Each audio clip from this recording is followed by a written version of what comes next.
Dans cet épisode, nous allons aborder l'un des outils gratuits dont je vous ai parlé précédemment.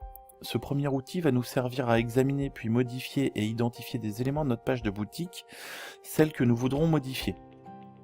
La bonne nouvelle, c'est que cet outil, vous n'aurez pas à le télécharger ni à l'installer, il est déjà présent sur votre ordinateur.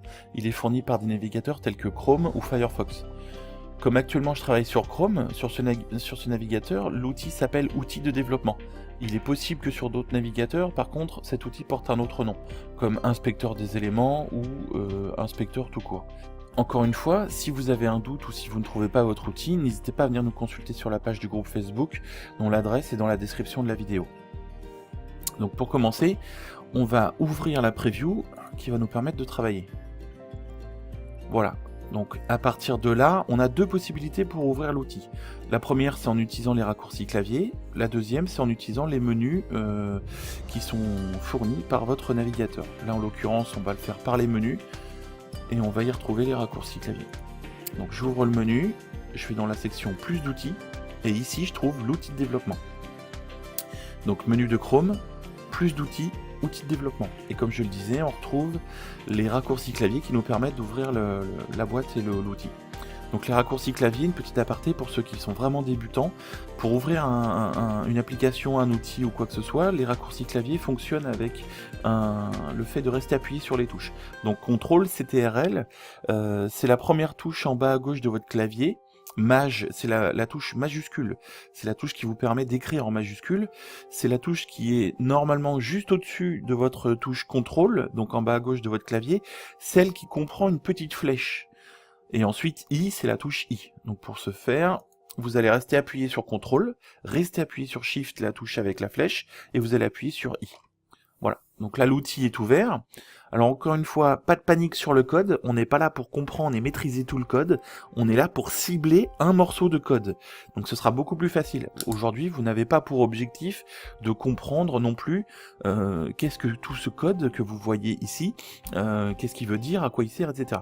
Ça, on s'en fiche complètement. Ne paniquez pas, votre objectif du jour, il est très simple. À la fin de cet épisode, vous êtes juste censé pouvoir ouvrir l'outil et savoir comment il fonctionne. Donc le reste, on le verra plus tard.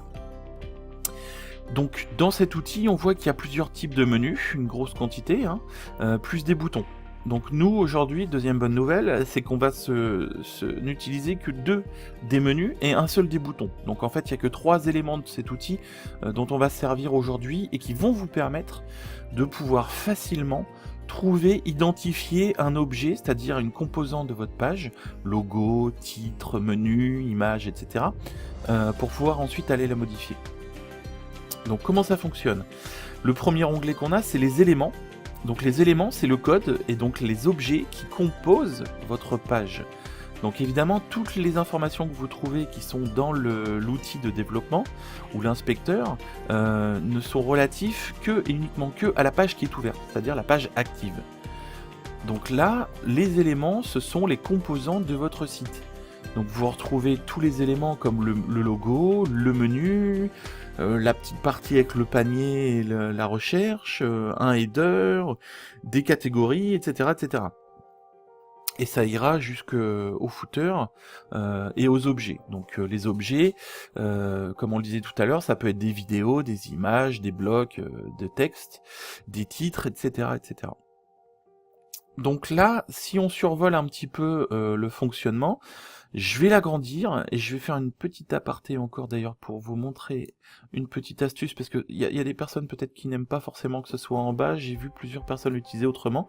Ici, donc dans le menu de l'outil, les 3 petits points que vous avez ici, vous avez le dockside. C'est la possibilité de modifier l'apparence de l'outil. Donc là, en l'occurrence, vous pouvez le mettre à gauche de votre écran, ou vous pouvez le mettre à droite. Et personnellement, j'aime beaucoup l'utiliser en bas. Et évidemment, comme c'est une frame, un cadre, vous pouvez le redimensionner, etc., etc. Donc là, je vais l'agrandir, peut-être pas trop quand même, et on va regarder ensemble le fonctionnement de cet onglet. Donc on va y trouver 2 fenêtres, une avec du code et une deuxième avec un autre code. Donc actuellement, il n'y a pas d'intérêt pour vous à comprendre ce que c'est que ces codes-là. Donc comme je le disais tout à l'heure, c'est pas l'objectif. L'objectif, c'est juste de comprendre son fonctionnement. Donc là, si vous survolez les éléments qui composent le code, même si vous ne comprenez pas à quoi il sert, vous voyez qu'il y a des frames bleues, des survols bleus, on va appeler ça, qui apparaissent. En fait, ces survols indiquent les éléments que vous êtes en train de survoler. Donc tout simplement, quand ça se met en bleu, vous êtes sur un objet. Donc là, je suis sur l'objet de header. On voit bien que dans le nom qui est affiché ici, on retrouve ce mot. Il y a les petits triangles noirs qui vont vous permettre d'aller plus en profondeur dans cet objet, vous voyez, et du coup de trouver des éléments plus distincts. Donc si je continue à descendre, hop, encore, je vais agrandir encore un petit peu, encore un petit peu, encore un petit peu, voilà. Donc là on retrouve, au lieu d'avoir un grand bandeau bleu, on est descendu en profondeur dans les éléments qui sont contenus. Donc le principal élément c'est tout le header qui est en haut. Dedans on va trouver différents objets, le logo, les titres, les menus, etc. Donc là, en l'occurrence, plus je descends dans la profondeur de cette page grâce au petit triangle qu'on a vu, plus je vais trouver d'éléments et de détails. Donc là, par exemple, le logo, ici, on a le bloc avec tous les menus. Et si j'agrandis encore le bloc avec tous les menus, j'aurai chacun des menus, vous voyez? Donc ça survole en bleu. Donc si je veux réduire, pareil, je reclique sur le triangle, et du coup, je retrouve encore d'autres éléments, un bloc avec, si j'agrandis encore une fois, des boutons, voilà, bouton panier, bouton de recherche et le bloc. Voilà, donc en gros, il y a des informations qui sont affichées. Et quand vous voyez qu'il y a différentes couleurs, ce sont les marges. Donc ça, les marges, je vous l'expliquerai plus tard dans un prochain épisode. Les marges, en fin de compte, vous avez deux types de marges pour faire de l'espace. C'est-à-dire que votre bloc qui contient le logo, vous n'avez pas envie qu'il soit collé à cette partie grise, donc vous allez laisser une dimension plus des marges. Donc ces marges, si vous voulez, elles sont de deux types. On a le padding et le margin. Les margins sont les marges extérieures à votre élément, et le padding sont les marges vers l'intérieur de votre élément. Mais ça, on le verra plus tard. Donc voilà, pour résumer, le fonctionnement il est assez simple. Quand on a des survols, on voit où on est. Donc tout simplement. Si on veut agrandir ou rapetisser, on clique sur les triangles, tout simplement. Et on peut retrouver la différente liste des éléments. Voilà, donc ça c'est le premier panel. Ensuite, on a la console. Alors la console, elle est assez importante. C'est celle qui va vous indiquer les erreurs, les alertes ou les messages qui posent problème ou les choses qui posent problème sur votre page. Donc les erreurs sont hyper importantes pour plusieurs raisons. La première, c'est qu'évidemment, elles vont vous permettre de trouver ce qui ne va pas dans ce que vous êtes en train de modifier ou dans ce que vous avez modifié, si vous avez oublié un point virgule ou si vous avez fait une erreur. Mais également, ça a un impact sur plusieurs choses. Par exemple, le SEO, donc le référencement naturel, c'est le fait d'être bien positionné sur les moteurs de recherche. Votre note de qualité de boutique ou de site peut être diminuée parce que vous avez des erreurs sur votre page. C'est assez simple, c'est Google, son métier, c'est de proposer ce qu'il y a de mieux pour ses clients, ses internautes et ses visiteurs. Donc si vous, votre site, il a des pages qui marchent mal ou qui ne marchent pas, ça va pas plaire aux clients de Google. Donc ça va pas être intéressant pour lui de vous mettre en avant. Donc bref, voilà. Le principe, c'est que cette console, elle est hyper importante. Elle vous affiche les erreurs, les alertes et autres qui sont comprises dans votre page. Et elle va vous donner la page cible où il y a un problème, plus la ligne dans cette page où vous avez le problème. Donc voilà, on a fait le tour vite fait de ces deux menus, on fait le tour un petit peu de l'outil, on peut donc l'agrandir, le modifier, on a vu par les menus le déplacer. Évidemment, si vous voulez le fermer, il y a la petite croix, donc là je le ferme. Je le réouvre, CTRL-SHIFT-I, ou par les menus. Et on a vu le fonctionnement de la console qui donne les erreurs, plus le fonctionnement du menu de l'affichage des blocs et des éléments. Bon alors là, le problème, c'est que vous allez me dire comment on fait pour trouver un élément. Donc c'est tout simple. Il y a deux façons de faire. La première, on l'a vu en recherchant par bloc par bloc, mais là c'est un enfer. Surtout si vous êtes débutant, ça n'a aucun intérêt. Enfin, rassurez-vous, même professionnel, ça n'a pas grand intérêt de passer par là. Et évidemment, il y a plus simple. Admettons par exemple, je cherche cette image-là, ou je cherche ce texte-là, voilà, ce petit menu-là qui est ici. Donc j'ai le bouton Select an Element, donc sélectionner un élément dans la page, qui va me permettre de retrouver très simplement les objets ou les éléments de ma page que je cherche. Donc là je clique dessus une fois, il va devenir bleu, donc vous voyez qu'il s'est mis en bleu. Et à partir du moment où maintenant je vais survoler avec ma souris un élément, vous voyez qu'il se met en bleu en mode sélection. Donc tout simplement, j'ai plus besoin, si vous regardez le code en bas de la page, il change, donc il va trouver lui-même tout seul l'endroit dans la page et dans le code où se trouve l'élément que je cherche. Donc là, typiquement, si je cherche cette phrase-là, ou on l'a dit tout à l'heure, cette phrase, ce petit menu search, j'ai juste à cliquer dessus, voilà, et je me retrouve dans l'élément. Vous voyez, si je survole, je me retrouve dans l'élément du menu où se trouve mon texte, search.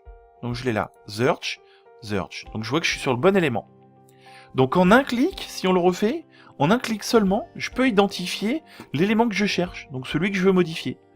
Donc tout simplement, si je veux modifier ce texte-là, je clique dessus et je le retrouve. Image with text. Donc là, je pourrais l'éditer.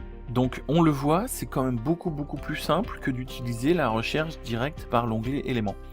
Donc là, tout simplement, en un seul clic, je clique, on voit que c'est en bleu, donc c'est actif.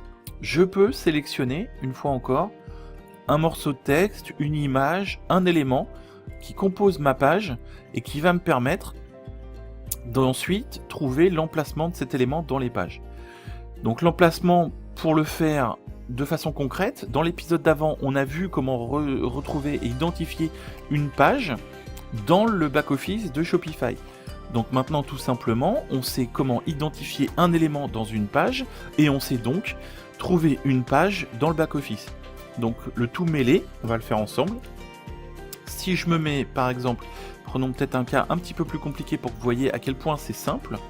Je vais me mettre peut-être dans le panier. Disons que je veuille trouver un élément de mon panier, donc ce bouton par exemple. Je vais le sélectionner comme on vient de le faire, donc je le refais. Hop, je clique, je sélectionne. Je vois qu'il est ici, je retrouve bien mon titre, enfin mon texte, retourner au magasinage, donc je suis bien dans le bon élément. Je vais prendre l'un des composants de cet objet qu'on appelle un attribut, qui va me permettre de l'identifier, comme par exemple sa classe. Donc les attributs, vous en trouvez de différents sites sur chacun des objets.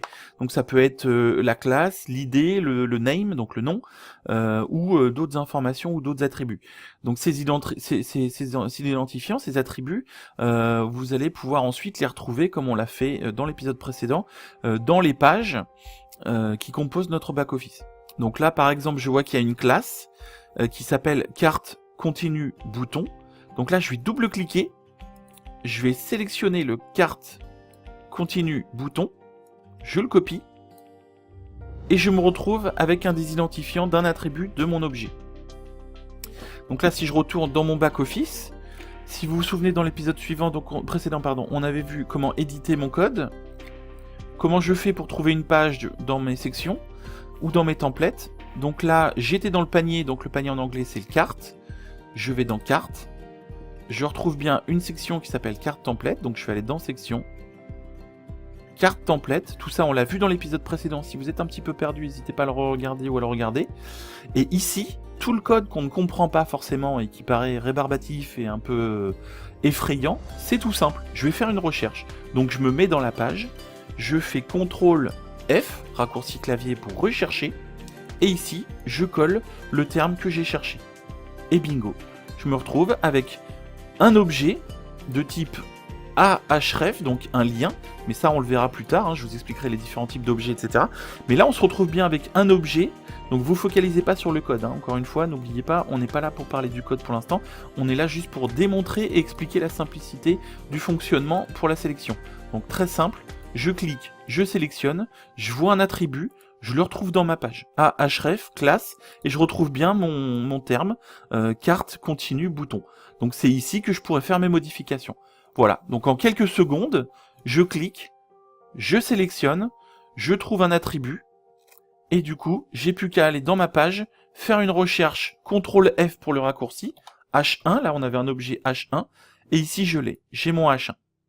Donc voilà, on est juste au-dessus du carte continue bouton, donc ça, bon, je vais pas vous ennuyer avec le code, mais on y est. Donc en quelques secondes, on a trouvé notre élément. Donc je vous remercie pour avoir regardé cet épisode. N'oubliez pas de mettre un petit pouce bleu, c'est la seule chose qui peut nous aider à nous diffuser et à nous répandre. Et n'oubliez pas de nous rejoindre dans le groupe Facebook, dont l'adresse se trouve dans la description. Merci, à bientôt.